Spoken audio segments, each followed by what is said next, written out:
Kami, nung nag-declare kami, all seats vacant, 13 kami. Kaya pwede. Okay. So having said that, democracy is messy. But we have to embrace the democracy. We have to embrace. So sabi ng Constitution, walang political dynasty. Pero may political dynasty sa Pilipinas. Ibig ba sabihin, sunugin na natin buong Pilipinas? So sunugin na natin ang Senado because hindi nila gusto kung sino majority, kung sino ang Senate President.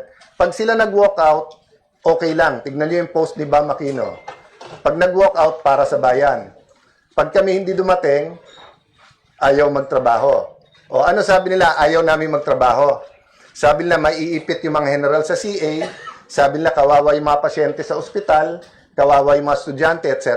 O nung nag-session sila, may 12 sila. Sabi nila, may quorum. Anong ginawa nila? Nag-CA meeting ba sila? Technically, they can have a session till tomorrow. Hindi. Nag-adjourn sinedi. O, pinasaba nila yung, yung sa ospital, sa pasyente. Nasa agenda yon, pwede nila hindi nila pinasa. So makikita mo, they're talking about power. We're talking about what is right.